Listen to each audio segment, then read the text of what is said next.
So, Miles, we're going to start with you. You've done all the gen on the new players. So, come on, give us the signings that we've had and give us a little breakdown on each one of them. Yeah, I mean, good activity first of all. Nice to see us getting some business done early. Very Always good. nice and reassuring when you get some names that you've heard of through a door. Not saying that the players we haven't heard of won't be good, but having players that we know are tried and trusted at the level is reassuring going into next season.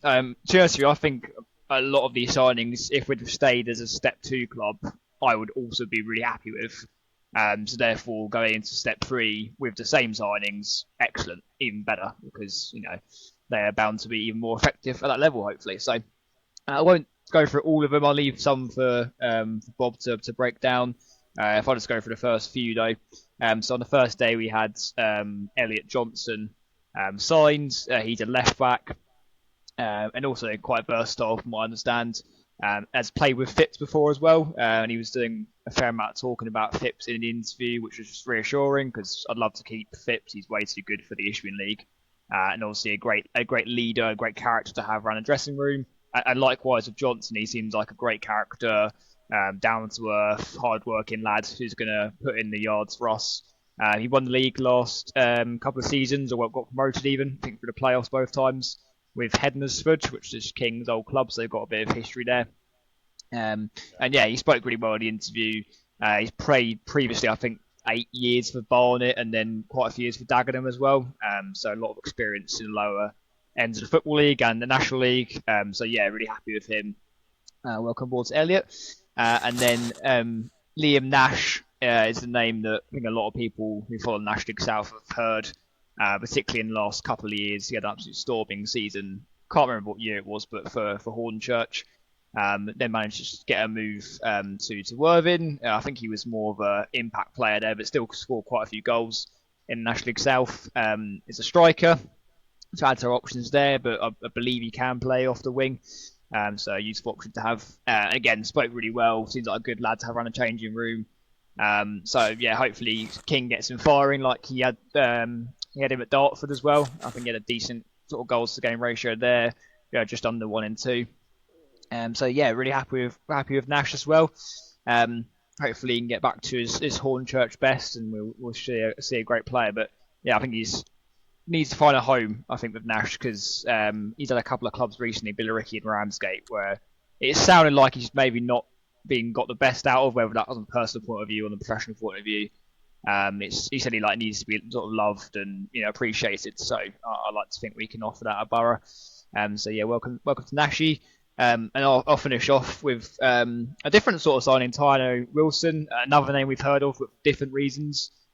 He came on trial with us last pre-season from Eastbourne United. Scored once in pre-season, I believe, against Hashtag United. It was a lovely goal, if I remember rightly. Beat a man and cut it in from the left-hand side. A player with plenty of promise, talent, etc. He scored, I think it was 13 goals in the under-18s game. I know it's under-18s, but you've got to be a decent player to put in 13 past any opposition, unless they're a bunch of farmers. I'm not sure who we were playing, but yeah, fair play to him because he's clearly got bags of ability. Obviously going to be raw. I doubt he's going to be first choice. That'll probably be like Corbett on that left-hand side. But yeah, excellent addition, really exciting player. Hopefully he can have a similar impact to players like Grout did for us last season. So Bob, I'll leave you, mate, to tick off the last few.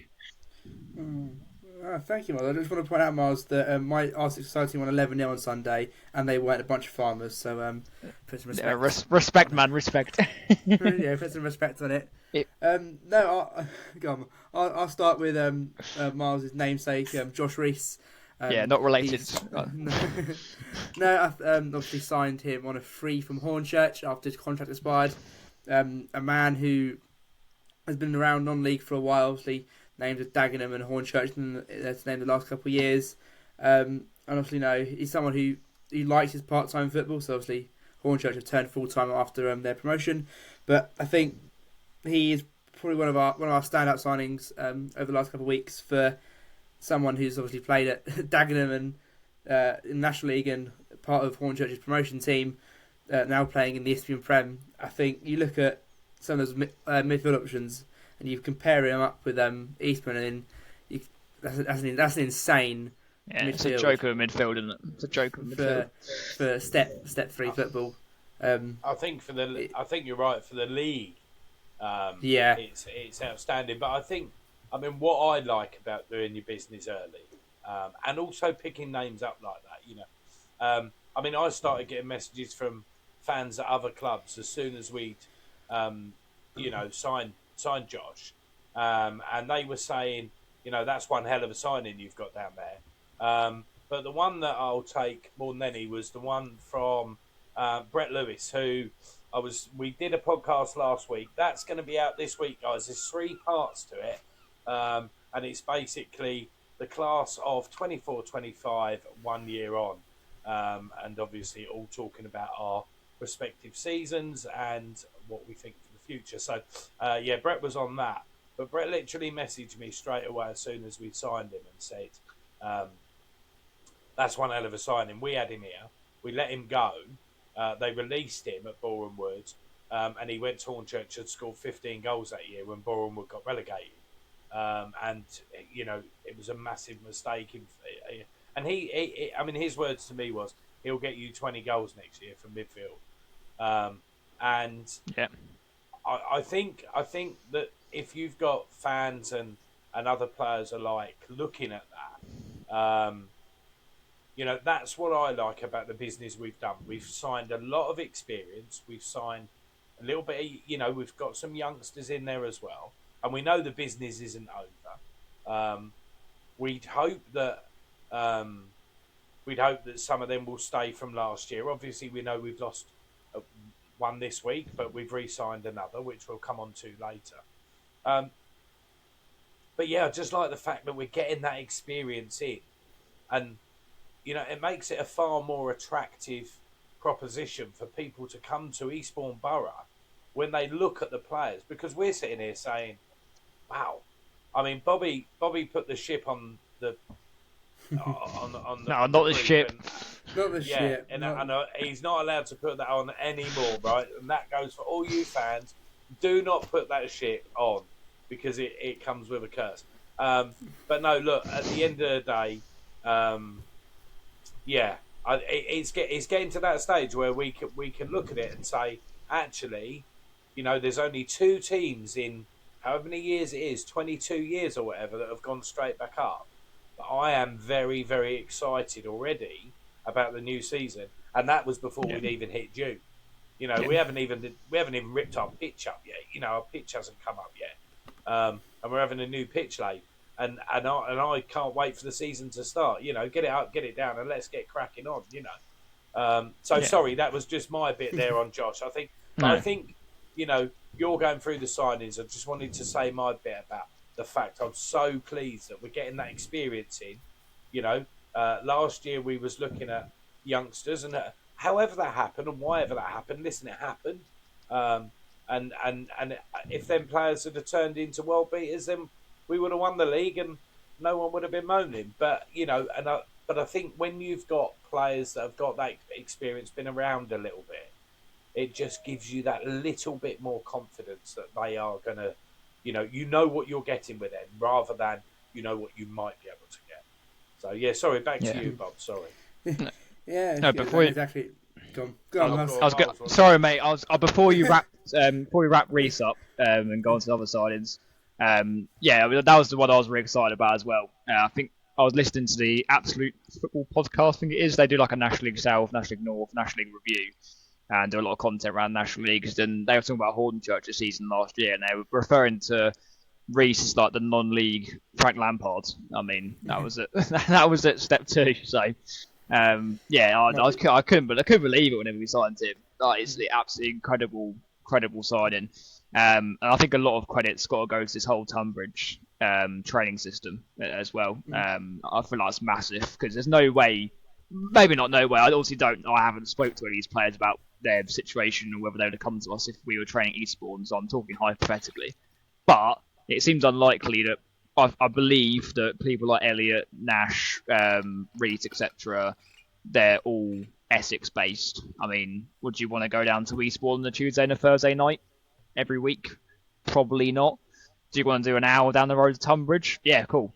And then a lot of the away games, obviously, are their local games to them, aren't they? So it just sort of makes sense for a lot of these players. I think we're really tapping into a great market here. Whereas before we were tapping into a completely wrong market with the weaker full-time players. We're getting the cream of the crop with the good part-time players now. It's starting to feel like we've got a very good model in this season. So we'll let Bob finish, poor bloke. Before he comes back, though, oh no, he's been done. Come back on what you said there about the Tunbridge training. I like that. I'm a driver myself, and I know what it's like. That road, once you come off the A21 through Tunbridge Wells on that, it just hits it. It's just so slow. And I come that way home quite a bit when we're out that way. So, I understand the drive down there. It's not even the fact of whether the players would have come, because we won't know that, right? We won't. And we won't know. But at the end of the day, the way I look at it is, we are making our club as attractive as possible to these players.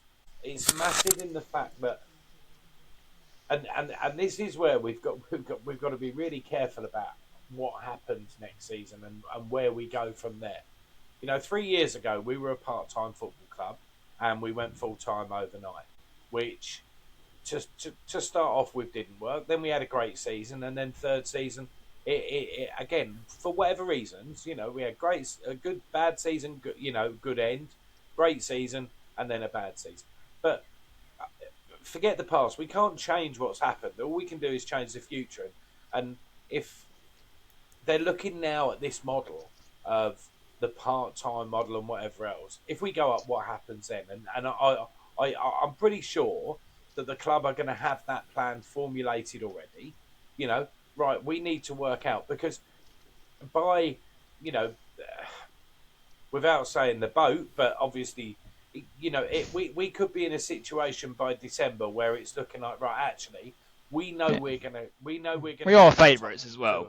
We are definitely favourites. 100% we're going to be favourites, but also we're going to be everybody's cup final as well, because everyone's going to know that Eastbourne Borough have been in that National League since it very first started in 2004. So everyone is going to want to come to us and beat us, and especially with us signing these players as well. So that, to me, is good, where you've got these experienced players in. So we're going, because they know what it's like, and these experienced players, they can buy a foul, right, quite easily. So if a team's at it, just buy that foul, go down. They know when to go down. How many times do we see the keeper go down? And literally, before the refs even called the physio on, the players are all running over to the dugout, because it's a tactical drinks break, and we know what it is. We laugh and say he'll be going down in a minute. Sure enough, he goes down. That's experience, and that's what we lacked a little bit last year at the start of last season. But yeah, very pleased about it. Right, sorry, go on, Bob. You crack on now with the last. Finally, I finally have an opportunity. Just without obviously mentioning the boat. I think it said about Christmas coming a position. Obviously, Hornchurch, I think they were 15 clear at Christmas when they won the league. So I'll leave that there. But no, back on towards signings. So what you're saying is you want us 15 clear by Christmas, yeah? I'm not saying I want. Nah. I mean, it would be a very nice Christmas present, but I want like 20 by Christmas. Yeah. We're going to get clipped up so badly now by other fans if it gets to April. We're not 8. I want the league. I want the league title by Christmas, boys. That's what you're on about. I want us confirmed. Not sure it's possible, mate. But... Listen, I don't care, because whatever happens this year, if it doesn't, I mean, obviously I want to go up. I want to win the league. I want to do whatever else. I want to enjoy the football, and I want to enjoy the company of people down at Eastbourne Borough. But whatever the situation, whatever happens this year, if it doesn't go as we want it now, and doesn't go as we see it now, we know we're blaming Bobbie Randall, because he put the boat on, right? Just for context, people don't know what the boat is, by the way, because there's going to be a lot of people that don't have social media, and that sort of thing.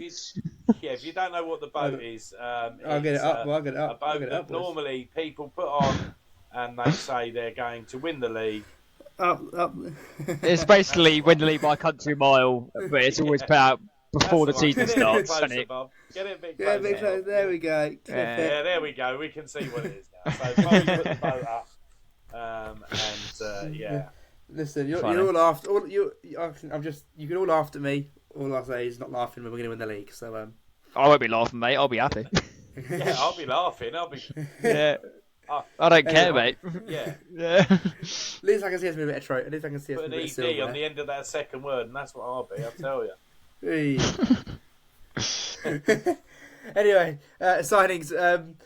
Max Sheaf, another one. He came from Hendersford Town. He had a spell in the Scottish Premiership as well, and he also played. I want to say it was Redditch as well, but then he got his move over to Scotland. But I think another midfielder who's one for passing and scoring. So someone who's obviously going to be up and down the pitch this season. Goes well with our other midfielders. So maybe we might have one of the best midfields in the league, but we'll see. But now listen, I think we've done a great bit. I think Steve is using his links well. He's been in the game for a while. He's got those links up and down the country. So to get people that he's worked with before from a previous club, that he's obviously brought them back. So there's no reason.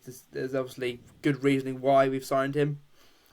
So he'll be one to look forward to in pre-season. And just to wrap it up, we signed Owen Bellamy from Witham Town. I think he had a trial with us against the Brighton game. I think from reading what people have said about him, quick on the ball, very Bamber-esque, as someone to quote. I wasn't at Brighton, so I can't say my thoughts on him. But I think another player on the wing, bolster our attack. We've got the numbers up there. We obviously got Tino, Owen now, Corbett and Nash. That is, quite frankly, terrifying to see. But listen, the attack this year, we're going to go all out in all departments. Let's see, once we get a full sort of idea of what our first team is going to be, I think it'll look very, very scary. Yeah, Bellamy. It's an interesting one, Bellamy, isn't it? Because he played in a team that was very disjointed. Yeah. Maybe it's given up. I don't want to speak for them, but the performance at Lancing, I think we gave it a go, didn't we? But I think Brighton were quite hungry, weren't they? And they came out early and put us to the sword. So yeah, it's hard to judge Bellingham on that game. He didn't really see much of the ball, but he's one of these signings. King said in his notes, like, he likes to give a few players a chance from lower leagues, and if he's seen something in him, then hopefully he can develop on that promise. But I imagine it's quite a low risk signing. Like, you pretty much touch words, injury preventing, etc. People like Reece, Nash, Corbett, etc. They're going to perform at the level. So you can afford to have a few players in there where you're not sure they're going to perform when they're going to be able to meet the standard, but they're probably on lower wages than a lot of the other more experienced signings. So, I'll be interested to see if he'd be first choice or not, because I imagine Corbett's got, unless he wants to play Corbett in the 10, but then I can't imagine he would do with Reece in that position. I think Reece will be behind the striker, so I think Corbett will be off the left. So whether he'll put Bellamy on the right wing and start him there, or there'll be another right winger, I don't know. He's a wait and see for me, because we didn't see much of him at Lancing, but I'm not sure the Bamber comparisons are accurate. I don't know. I don't remember him being that quick. I know he's like pacey, but like Bamber, like come on, Bamber's like a freight train next level. He was like Sonic. So maybe in between Bamber and someone else who's not quite so quick. I can't think of any examples of slow wingers we've had down the years, but. Norman Wabo, there you go. Oh boy! Speaking of quick, should we address the elephant in the room? Oh, I was a speedy. I was a smooth transition. That was alright. I think obviously the news. I was just going to go on to that. I was going to do the fact that we've retained Freddie. So Freddie Carter is obviously retained for next season. So he signed on. But unfortunately, Dan Quick has decided to look for pastures new. And obviously, that is, we're not sure. What sort of What sort of area do you think he'll go? What sort of league do you think he'll go to, boys? Where do you see him possibly going? National South. Yeah, National South. You could even look at Burgess Hill in our league. I know it's the same level, but they're building a god squad over there. Yeah, Burgess Hill could be an option. Burgess Hill could be an option. I'm not sure it's sidestep though, but I think if he was offered terms here, sure we can offer better than Burgess Hill could offer. You would think so. Yeah.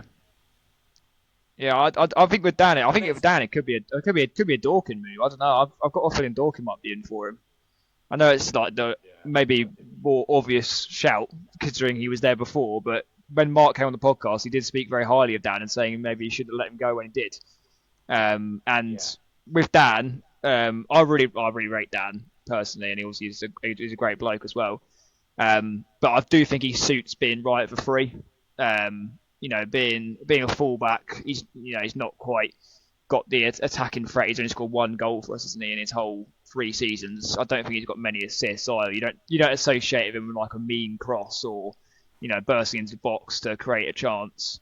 There's a centre back in a 2. I think Benji Hammond put on our chats the other day. He's not quite as imposing as someone like a Freddie would be, who's more of like an out and out defender. I do think Dan played his best football under us, probably in the back end of that first season, at times under Murray's second season as well in a right of a 3. I personally feel like Dorkin might come in for him, but then they have got decent options anyway, like Brennan Camp, and they've signed Philpott back this week as well, and they've got other good defenders. But yeah, it's interesting real quick. I think he'll get National League South football personally. I think it's good enough to play at that level as well. I don't see him going any higher. I don't think he's ready for National League personally. That's my thoughts on it. But yeah, just well done for Quick for 100 games for us. It doesn't go unnoticed. So thank you, Dan, for your services to Borough. Fantastic achievement. And obviously, we're talking about people leaving the club, so we have to mention Chris Day has left the club, so the women's manager position is now vacant. So they'll be looking to take someone on. But Chris has always been great. He's always done interviews with me at the matches and stuff like that. So I do hope that we'll be able to get him onto a podcast in the next sort of few weeks through the summer. Obviously, he may be busy with other things at the minute, but I will be contacting him and trying to get him on because I think he can tell us a lot about very successful years and a great job that he has done at Eastbourne Borough and where he thinks the ladies team can go from there. So big thanks, Chris, for what you've done and for always being there for the interviews and that.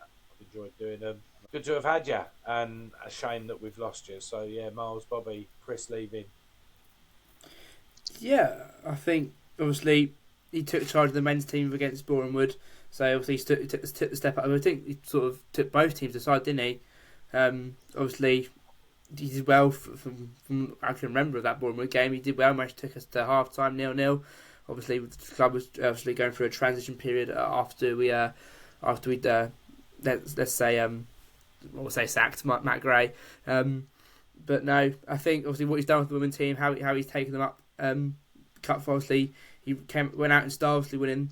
Was it the League Cup or the County Cup? I think it's the League Cup. Was it League Cup? Yeah. Against one of the sides from Surrey way, wasn't it? Yeah, so nice little cherry on the icing on the cake to round out his career. But no, I think from where obviously the women's team, he took the women's team that when they were pretty much brand new, taking them up to where they are now, going to women's tier step 5. So he's put the grounds in for someone to come in and take the team to the next level. So thank you, Chris, and all the best.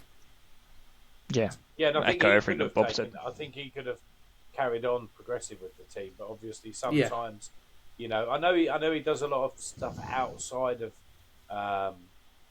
the women's football as well. So maybe even just that jumping up that league, he's got other stuff. I know he does a lot of coaching and stuff like that. So, maybe it was a time thing. But if he comes on, hopefully he'll tell us. It's a very exciting project, though, isn't it? The women's job 100%. For whoever gets that role. because I feel like also we started in tier 7. I think it was at the start of Simon's journey. It couldn't even be lower than that. I think it was tier 7 though. And you felt like the first couple of promotions weren't like gonna, automatically get them by default, but we, had a decent setup compared to a lot of clubs at those levels. Whereas now, being in tier 5, I think it's like the London South East Premier Division, I think it's called. Correct if I'm wrong on that one. Yeah, I can't remember what it's exactly called, but yeah, that's the league they're now in. It's got teams like the Millwall Lionesses in it, I believe, and Brentford, I think, are in there too, along with some other maybe smaller sides. So yeah, I mean, I think that women's football gets sort of on the map, I guess you could call it, the next level up, being the National League system for them. The National League Premier, or I think National League Premier is split into North and South. It's tier 3. Yeah, And then it's South East, and it's South West in tier 4, and then North East, North West. I think that's roughly how it works. Yeah. But you get a lot more coverage or a lot more publicity when it gets to tier 4, as it were. And then you're only like a couple. You get the. Yes, National League Cup. Yeah, won the hashtag beat Newcastle in. Yeah. So you get a lot more coverage. You get to that level. We're only one promotion away from that, and with the commitment and project that we've and Simon's put into the women's game since he took over, I've no doubt we're going to set our sights a lot higher than tier 5 and even 4. He said it when he came in, Simon. I remember him doing the initial meet and greet session back in 2023, and he said he wants to get to WSL women's side, which is obviously very lofty ambitions. And then the men's team was League 2, wasn't it? So, currently the WSL women's side is looking more likely than the League 2. But hopefully we can have both at some point. You never know. Hi guys, I'm Gary. I'm the owner of Polegate Car Sales. If you're looking to buy or sell your vehicle anywhere in the country, I am your man. We're open 7 days a week. Sunday is appointment only, but Ben works 6 till 10. Any hour God sends. We look forward to seeing you soon. I went and watched a few of the women's games last year and loved them. Some of the goals. I mean, over to Saltdean when they won. It was 5-4, 6-5. I can't remember now. 5-4, 6-5. And absolute worldie to win it, But yeah, some really good times. Just got my phone out. So the teams in the league, in the ladies' league next year, in the women's team, Ashford Town from Middlesex, Alresford Football Club, Barking, Brentford, Bromley, Dorking, us, Hammersmith, Millwall, Newhaven, Sutton, and Worthing. So some definitely bigger games there, and I'm sure whoever will be coming in will be relishing that, relishing taking them on. So, just wanted to say as well from the podcast, a massive congratulations to our ex-captain Brad Barry, who got engaged yesterday. So yeah, massive congratulations, and I'm glad you enjoyed your. He's finally scored. Hey! I can't stop myself. So massive congratulations to Brad. So we were going to talk tonight as well, but we did say we're going to try and keep it to half hour, and I know we're on about that now. We were going to talk about threats. Threats and who we see as threats. But obviously, we've seen our chances of doing well this year get higher and higher in the last couple of weeks just with the signings. We've still hopefully got more to come, I think. But there's other teams out there that are signing. So we will be doing one in a week or two. Where we start looking at the other teams in the league, other teams that have got, maybe a bit of clout behind them, and obviously teams that we'll be visiting this year again. Some good away days. What away day are you looking forward to? The one away day that you're looking forward to, what? Oh, it's got to be either Ramsgate or St Albans, yeah, Ramsgate, St Albans. I've got to go for 2. I reckon St Albans. I like it. Obviously, you got Chicken George. St Albans for me for Chicken George. I just want a bit. Yeah, of Chicken George, right? yeah. I think Ramsgate. And we always win. Yeah, We always win at Clarence Park. Don't say that now. We always do, mate. 3-2 win is guaranteed. Lock it in now. Is it 3-2 We win? I want think more than 3-2. Yeah. 3-0 would be nice. Yeah, or I think Ramsgate. To be fair, most of the grounds in that league I've not been to. So I think the one I'm least looking forward to is the Stanway Rovers because that's just a trek and a half. No, it's not that bad compared to like Torquay. That might be a weekend. That might be another weekend away, Bob. You know, you might have to. Weekend in Colchester. Oh God, I'd rather prefer Ramsgate. I'm not booking a a hotel this time. I am not booking a hotel. Right? That's not. Oh God! Oh no! No. I think Ramsgate would be nice. Weekend away in Ramsgate, I think would be nice. Yeah. I'm quite looking forward. I'm quite looking forward to Burgess Hill as well. To be fair. We got a lot of it's nice to have a lot. It's nice to Park. not. I think the first time I went to Leyland's Park, about in Turkey, you must. 84, 85, I think would have been the first time I went there. Miles, you went, didn't you, last season? Definitely you went and changed scouted over out. the years, obviously. Yeah, I did go to Burgess Hill randomly. I can't remember. Were we playing that weekend? I don't have a clue. I think we might have the game cancelled. I don't even know. It was like in January with Jay. It was a nice little setup, to be fair. Yeah, we cancelled because I didn't come. I didn't come with you boys. I can't remember what it was now. But yeah, tidy little ground, nice little setup there. Yeah, it'd be good to go back to Burgess Hill. Obvious one, boys, not mentioned Lewis. Like that's my The one I'm derby's looking back, forward isn't to. it? The original. I'm not looking forward to. I'm not. Looking No, why not?